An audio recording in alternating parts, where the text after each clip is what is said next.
Splatoon 3 has a lot of strong suits. Map design is not one of them.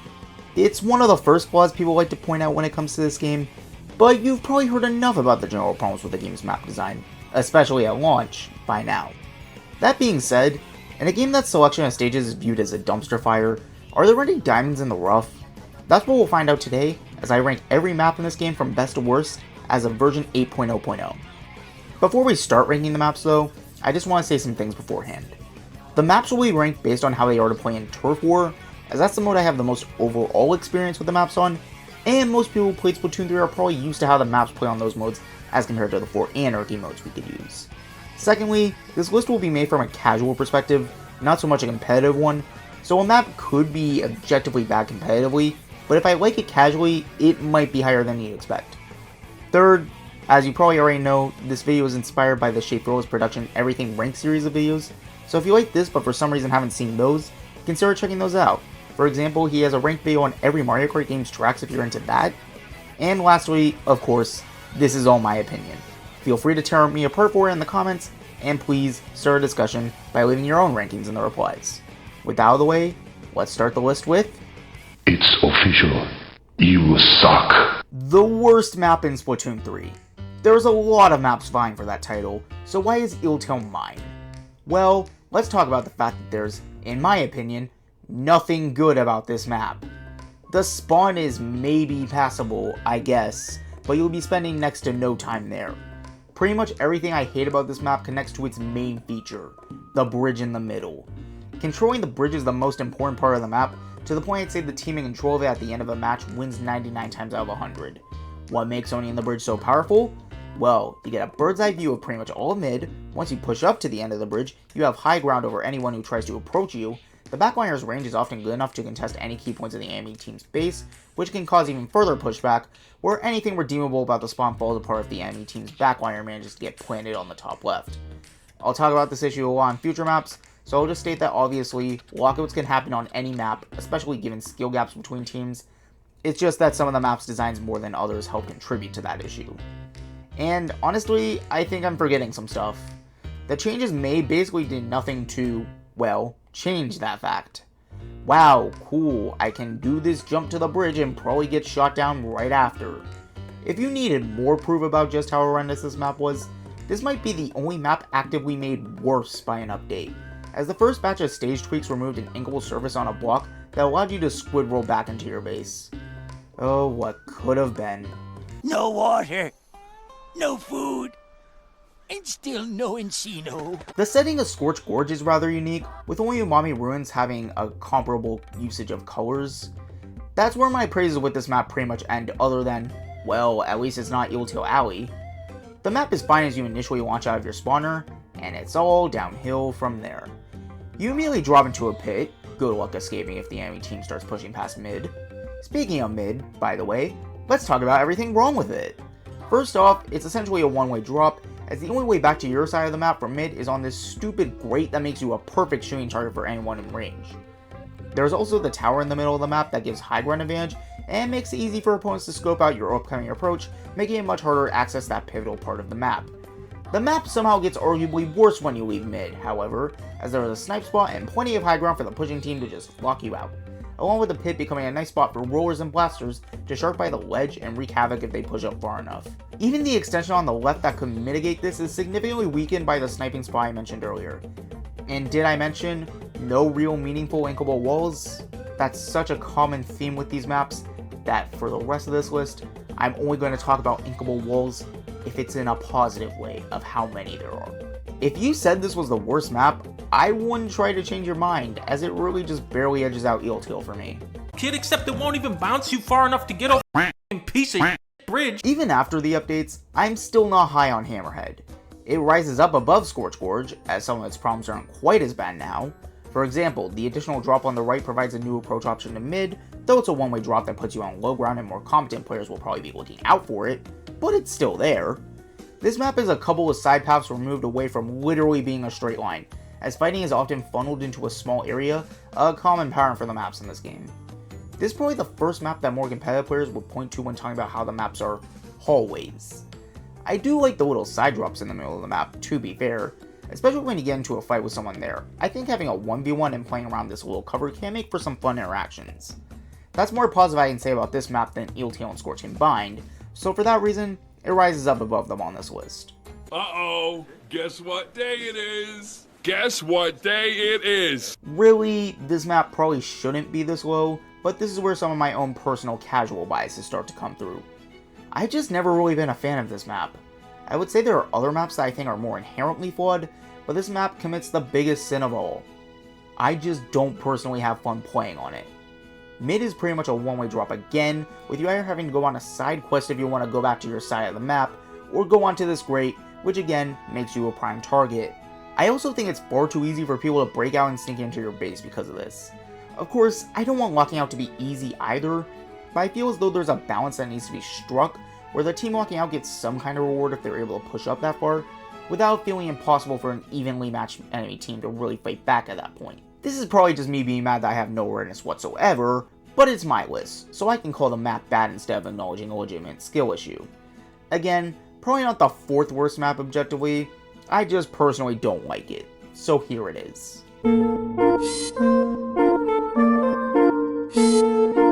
Wait, was this map always like this? Anyways, Bluefin's another map with a couple of glaring issues for me that drag it down to this point. First off, again, I feel like I have to keep my head on a swivel to make sure no one breaks out, due to the gimmick of the 2 differing islands in mid, though I don't think it's as bad as Humpback in that regard. The other thing is the elevators. This was the time that Splatoon 3 started to experiment with unique features on its maps to try and differentiate them. Like the elevators on Bluefin, the fans of Marlin Airport, actually making a map interesting, and so on. I appreciate the attempt here, but it flops for a couple reasons. First, the elevators are so slow. They take about a second to rise, which is bad, but wouldn't be as bad if there wasn't something that literally alerted the enemy team that someone is on the elevator. So on top of being slow, it's easily telegraphed, meaning it's an easily punishable move, making it tough for games to break out in mid sometimes, even if one team has a decent advantage. The rest of the map I don't take too much issue with, but if the feature that is supposed to define your map is botched like this, then yeah, it's gonna lose a lot of points. Wow, this hot spring is huge! I'm gonna be honest, I didn't expect this map to even be this high. Rhyme Water is a map endlessly dunked on in terms of inherent flaws in design, and for good reason. The map is so unbelievably small, meaning one team fight gone wrong can quickly snowball into a spawn camp, and one where rollers and blasters can feast at that. Also, I might be over exaggerating on this one, but I think it's a big problem if you can be on your own snipe and threaten someone on the other team's snipe from there. That being said, I think there's fun to be had on this map, especially after the update. Once again, the little side spots do wonders for me, with the increased width and additional cover in spots again, making for a fun little fight club for 1v1s. On top of that, by Splatoon 3 standards, it can actually kinda be a good flank route sometimes. Though I'm pretty sure that's only because flank routes in this game are so bad that players have been conditioned to never expect them. Brightwater is an example of how just one thing that can be considered fun can prop up a map in these rankings, as if we were going based on objective design, it'd probably be alongside Scorch and Eeltail in F tier. You know, if Undertow was like this, it'd actually be a fairly solid map. Yeah, most of Undertow's problems can be summed up in one word: mid. Granted, I think it's better after the rework, with the little hole making this zit in the middle of the map slightly less frustrating, and the little underground cubby is actually pretty fun to play around. I approve. However, mid is still super cramped and hard to move around, which as you'd imagine, makes for a pretty frustrating experience, when most of the action will take place around that area. There's also the thing of you can poke enemy snipe from your own snipe kinda, but in Undertow's case, I don't think it's anywhere near as bad, as I don't think it can cover anywhere near as much of a proportion of space as Brinewater, along with the platform in mid and the cubby obscuring more of a potential backliner's view, making things, again, not quite as bad. Undertow had potential to be a really solid map in turf for me, but it's just held back by a couple major flaws that just unfortunately weren't properly addressed. Wait, this is a W map mode! It feels a little weird placing Mincemeat this high, as it was at launch, and honestly might still be, the poster child for getting dunked on when it comes to bad maps in this game. Of course it's not great, but given more time to think about it, I definitely think other maps deserve that dishonor over Mincemeat. Hell, when it comes to backliners being a constant threat, the big thing Mincemeat was infamous for, I don't even think it's been the worst offender in the game in that aspect since Brinewater dropped. At least this isn't entirely one-way drops, as there is a sponge on your left side as a retreat back to higher ground, and the increased amount of cover in certain parts of the map, on top of helping with protecting from pesky backlines, helps, again, with creating interesting potential for interactions and 1v1s in certain parts of the map, which can be fun. Of course, there's still the problem with the only real way to progress past mid being some greats, but at least the ones in mid are pretty short. Again, mid-swing is not great, but compared to some of the maps that didn't get as much flack back towards launch, this can feel like the Reef by comparison. This is a Timer? I have a confession to make. Wahoo World is a guilty pleasure map for me. Is it a well-designed competitive map? Of course not. But honestly, this map is so stupid at times, I can't help but find unironic enjoyment out of it. Of course, one-way drop issues with long retreat paths, but with just how much space there is to ink and move around with, I don't think it's quite as big an issue as with other maps. And let's not forget that it gave birth to the OG Wahoo Pole. I don't know what else to say other than, I just have fun playing this map. That being said, Wahoo of course has its glaring issues. Half of the game, the map can be tolerable in a design sense, but every 30 seconds, the bridges on the map retract, making the map a nightmare to traverse through, only providing an uninkable surface to escape from mid, or dropping to the low ground of the spinner. Again, while it's another gimmick I have some fun with due to how stupid it can be, it can also be just as much so frustrating, especially when you want to go to higher ground, but the walls aren't an ideal spot to do so. While I understand the hate for Wahoo, the stuff that makes it objectively bad in a way endears me to the map, and I'm not entirely mad to see it in a rotation. Now be the crane. Be the crane. Sturgeon Shipyard is a weird map to me.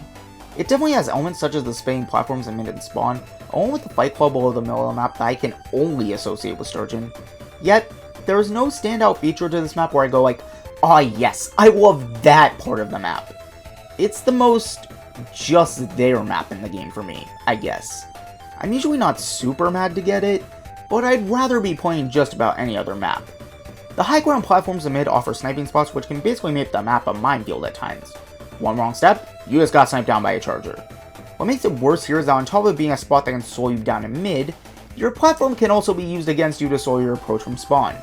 I'd have to guess that this terrain is the main factor behind why games on Sturgeon can feel so snowbally.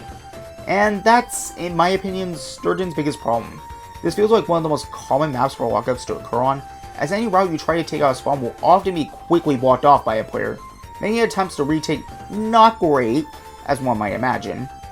At least I think his tricolor variant is one of the better ones. Wait! Is that a crab? Crab League scores points for feeling like there's more inkable walls than every new map at launch combined, and in my opinion being one of the more visually interesting looking maps in the game. The colors are just pleasing to me personally, and I like the little detail of hagglefish in the background if you're looking far off enough. As a playing experience, do you like one-way drops? Do you like the only way out of mid being through a super long grate? No? Well, too bad, because that's what we have here. It just feels as though games hardly ever leave the middle of the map, unless you're fighting a team with a brush, and it's just not super fun to me.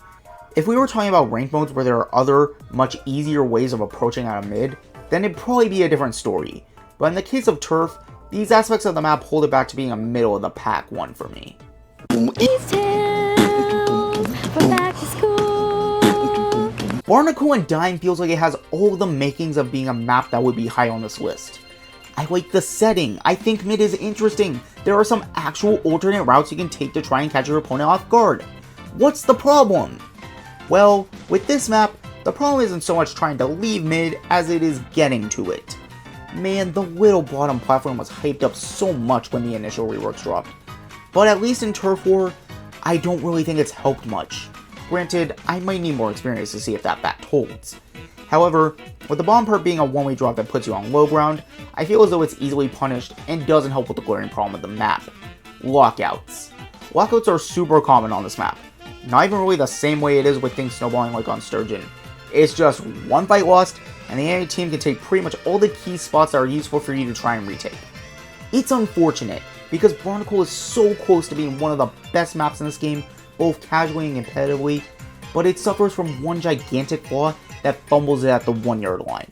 Alright, we're halfway through the list, so now it's time to segue into ranking every Salmon Run map in this game, including the big run stages. I promise this will be brief relative to the main map rankings, starting with Number 13, Undertow Spillway. Everyone will rag on its low tide, but honestly, the other tides aren't that much better. Combined with certain walls being frustratingly uninkable, yeah, it's the worst salmon map. Number 12, Inkball Air Academy. Who thought changing the ramp into a staircase was a good idea?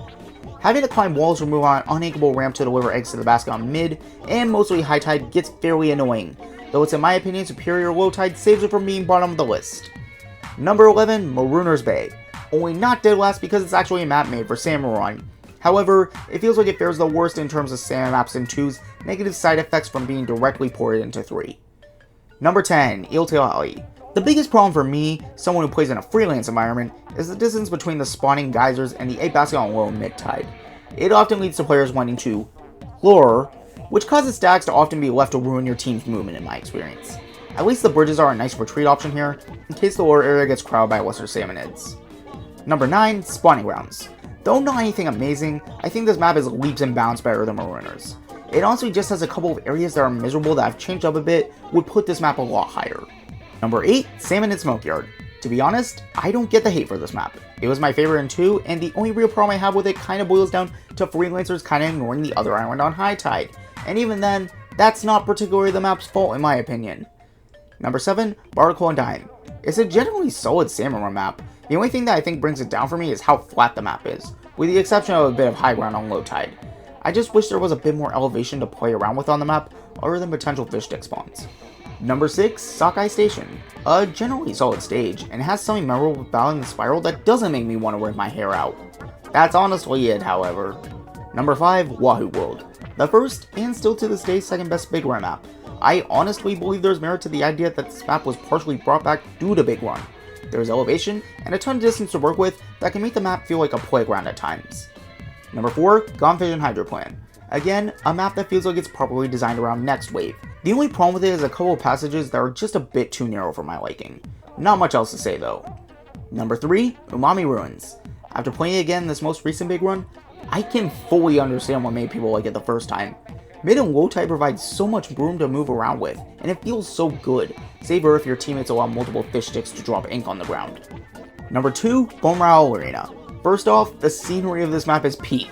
This stage legitimately feels like a playground with all the ink rails. I love the added feeling to the setting of the map with the low tide being its own little arena, something like you'd see in an artistic rendition of the Roman Colosseum. The only reason it's not number 1 is because I feel some of my praise stems from recency bias, as opposed to number 1, Jam and Salmon Junction. All my personal flaws in Salmon Run maps I've talked about with the previous maps either don't exist here or are much lesser in comparison to them.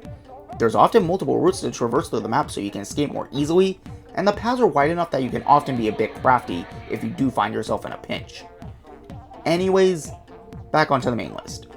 You've got mail. When I first saw this map, I fell in love with it. I liked the setting and background of the map, despite it just being a bunch of water. There were actually some inkable walls, and I had the bliss of being ignorant as to how it could be fumbled. As for what I think now, it's decent, in my opinion. Some of that love is faded, but I still like the map fine enough. But that's just kinda it.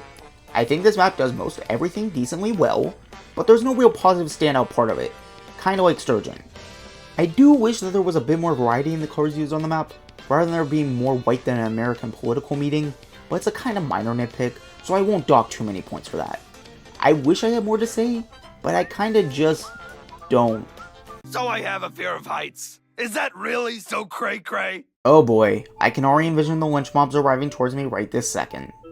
Flounder Heights is a very unique map that has some fun moments, but is held back by just as not fun aspects, and I feel like how some people regarding this game is coasting off past the reputation with Splatoon 1.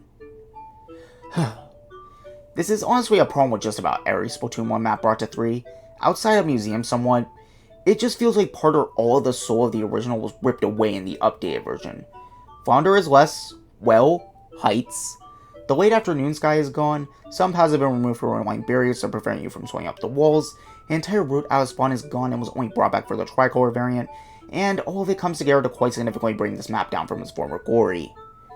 To be a bit more positive, there are still a lot of possibilities for what you can do on this map with the inkable walls and routes that are still there. You can use one in mid to try and jump scare the enemy team, the low ground can be a striking spot for you to try and catch an enemy that drops or passes through the grates off guard, you can drop into the little trench area to try and do a sneak attack, or just try to stealthily paint the enemy team's base without them noticing.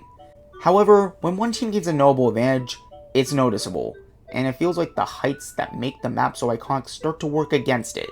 I hate to be negative, but I feel like the stuff that was removed from the Splat 1 variant of Flounder really would have done wonders in remedying this for me.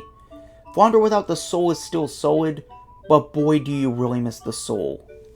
But his pups know that Rusty's a sucker for a good haggle. To be honest, when I first thought through the rankings for this list, I thought I would be tearing Hagglefish to shreds, and continuously explain why it's not as high as some people might think it is. Or at least, the side of the Splatoon player base that I more actively pay attention to in the competitive community. However, in recent times, Hagglefish has kind of grown on me. Maybe enough for me to think as I edit this video that this ranking is a bit too low, but for now it's here nonetheless. I still don't think the map is perfect. I think this side flank route was heavily overrated because again, flank routes in this game are so pitiful that people won't expect you to actually use them, so they come around into kind of working, but I digress. This 10 as a sniping spot also annoys me to no end, but in reality it's probably not a super massive issue. Again, points for the visual setting of the map, another great one that immediately stood out amongst all of the lame in the new maps at launch. No part of the map stands out as super weak to me, and there are a couple spots that I have fun with, such as the low ground area near the right respawn that can be a fight pit, and mid having an interesting jump to this unangled surface, along with being able to play around the block stature. RIP to the Hagglefish pulling all modes except Clam Blitz. I initially thought Hagglefish was the most overrated map in this game, but honestly, I now think that distinction goes to... I call it bold and brash. More like belongs in the trash. 8 Ball is a solid map with only one real significant flaw on turf that is fixed in armor modes, and I think the map works well, especially in a more competitive setting. It is only number 9 on this list because this map is one of the most boring for me visually. Sorry, but that factor just kind of takes a lot of the fun I would otherwise have playing on Inkblot away. About the stage itself though, it's mostly pretty good. I do take issue with this one-way drop into mid where the only ways back are through this unanglable surface or by jumping off the tower, which if you're trying to retreat, that means you're probably not controlling it. The tower also can cause some problems when it comes to backliners declaring open season, but that's kind of it for anything other than small nitpicks to be honest. No game ever feels quite the same for me on Inkblot, because there's just so many ways to go, especially when it comes to going out of spawn. You can take the left path into the low ground fight pit, you can go straight into mid, or you can take the long way on the right as a sort of off angle for the enemy team. Though its use is not beneficial in attempting to win sense, being able to do a squirrel jump onto the unanglable platforms on the edge of the map is legitimately so cool. I swear, I honestly wouldn't be surprised if there's some secret kind of anglable turf on this map I don't know about. While I don't find it interesting to look at, I think it's super interesting to play on, and the possibilities in any given game are great. But you have heard of me. Right away, Manta Maria earns points for being possibly the best pun name in this game. The stage is also another one that I like looking at, and unlike some of the other maps, Manta actually makes you really feel like you're fighting on the setting of the map. The number of potential approach options in the mid is another big positive to the map that makes it fun to try out different things, and makes me feel like even if a game gets off to a rough start, I have an opportunity to make a game-changing play by catching the enemy team off guard. This map also has the boat to the right of your spawn, which is silly and fun. I wish there were more of these kinds of spots in this game. If there was something that I'd say could be better, I wish there was a bit more than just these ink rails in your spawn to jump into mid. There's already a ton of potential for fun, unique interactions just with the different paths you can take into mid on Manta. I just wish that there were some more stage elements utilized to take it to the next level. Come fly with us, come die with us. The two most recent maps are maps that, I'll admit, I don't have a lot of experience on in Turf War, so my placements could be subject to change, and they'd most definitely be in the downward direction. But for now, Merlin Airport is an overall solid map that built on the idea of using more gimmicks to differentiate the maps and make them stand out from each other more. And as opposed to Bluefint's elevators, I think the fans work a lot better. The ideal spots for sniping also aren't too overbearing, as they're far away enough from and obscure enough for your vision for there to be ample opportunity to play around them. I have next to no major issues with this map in terms of a layout standpoint. However, I don't really get the feeling that I'm at an airport from the layout, and wish that the same was better conveyed outside of the background. But as it stands, Merlin is one of the better maps you can get in my opinion in a Turf War setting. Every day's great at your gymnast. Mako Mart, a map that does a much better job at bringing its setting into the map design itself than the previous entry, and again, is a pretty fun experience.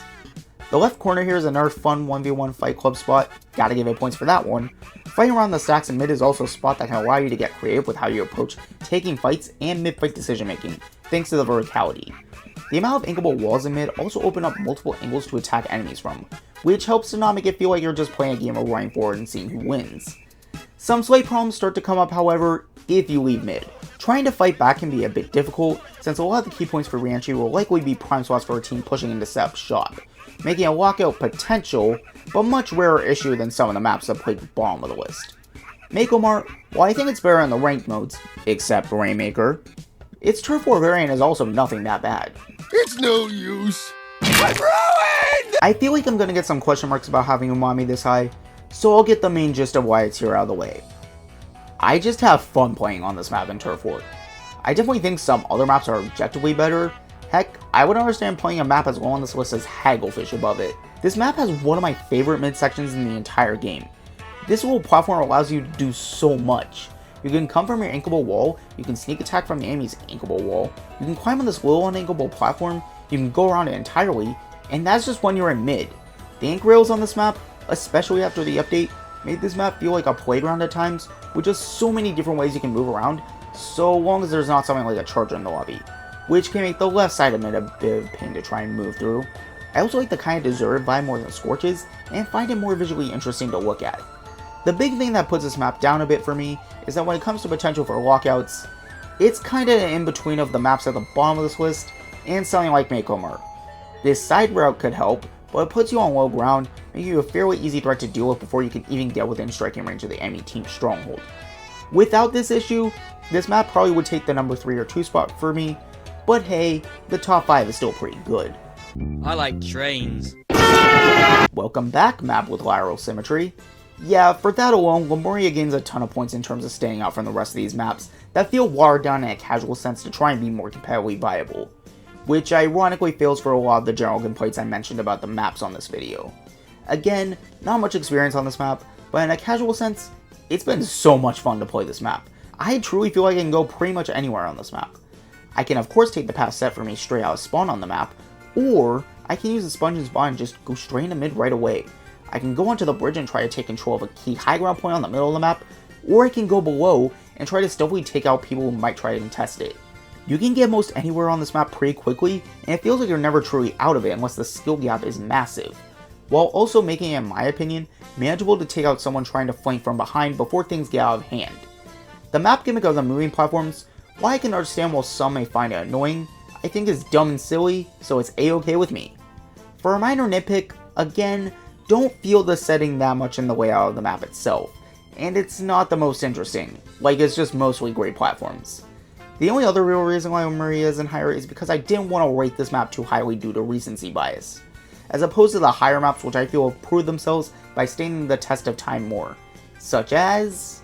Next we have This Is My Last Resort. Oh boy, I have already had a lot of controversial opinions in this video, I'm sure, but I think this one takes the cake.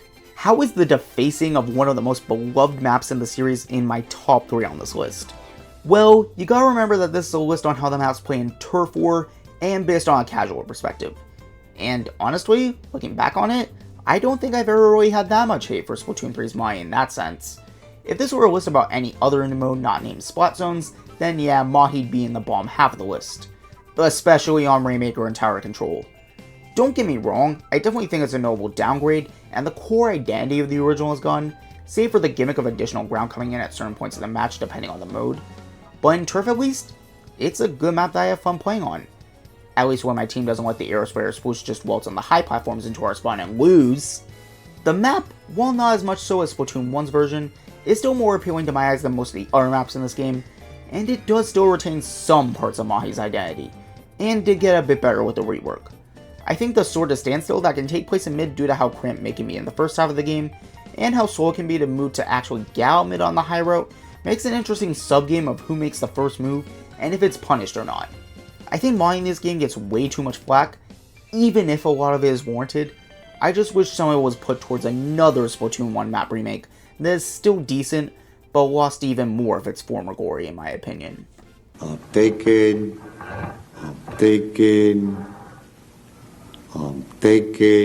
Museum is the one Splatoon 1 stage brought back that to me comes anywhere close to how it was in the first game, though again, sadly not quite as good as its previous iteration.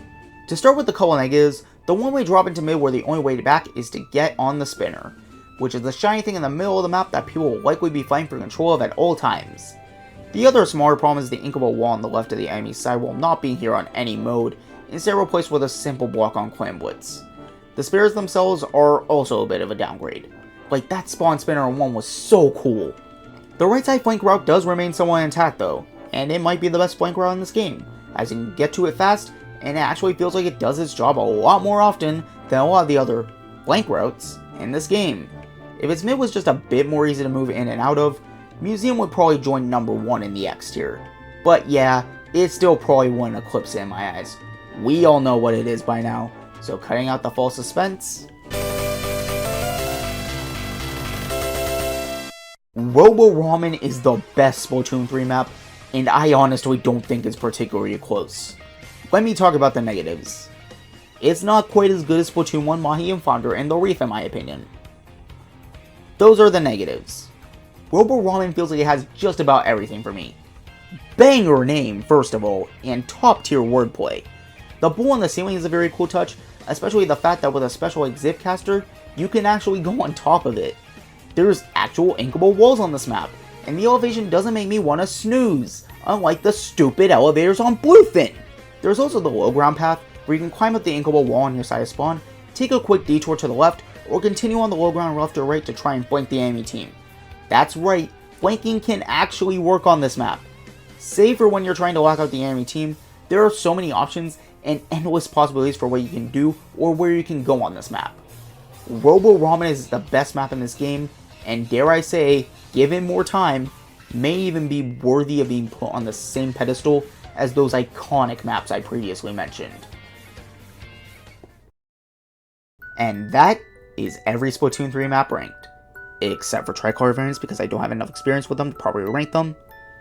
Thank you for watching, and again, feel free to tear apart my personal opinions, share your own lists, what you personally like in a map, and just anything about this game. Splatoon 3, while I have quite a few issues with it, deserves just as much praise for what it does right. Is this the part where I tell you to like and subscribe now? Do that if you want to. That's up to you though. Have a great day.